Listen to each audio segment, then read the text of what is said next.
పొద్దున్నే అందరూ వెళ్తున్నారు కాబట్టి మనం కూడా గుడికెళ్ళి ఒక కొబ్బరికాయ కొట్టి రావడం పెద్ద కష్టమైన పనేమి కాదు.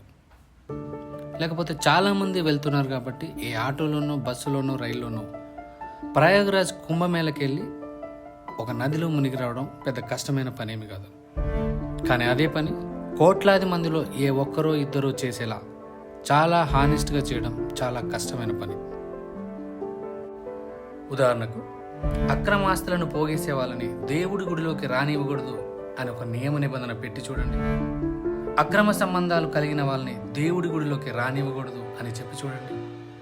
ఓటేయడానికి లంచం తీసుకునే వాళ్ళకి దేవుడి గుడిలోకి అనుమతించబడదు అని చెప్పి చూడండి.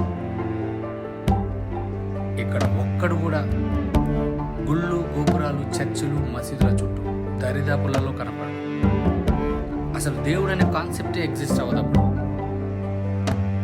దీని అర్థం ఏంటంటే మనమంతా మన సంస్కృతి సాంప్రదాయాలు కలిగించిన భావన ద్వారా నిర్మితమైన వ్యక్తులు.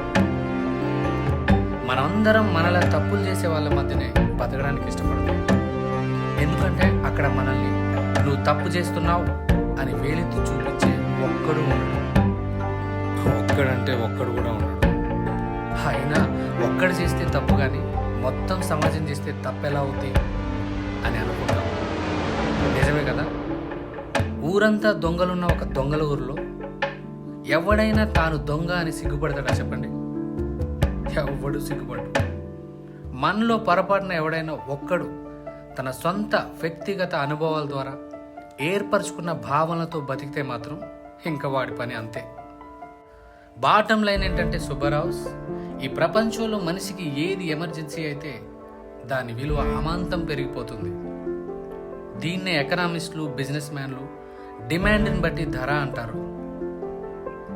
దురదృష్టవత్తు ప్రస్తుతం సైన్స్ కంటే కూడా భక్తి అనే ఎమర్జెన్సీ ఏర్పడింది దేశంలో. దీనికి ప్రస్తుతం విలువ చాలా ఎక్కువ.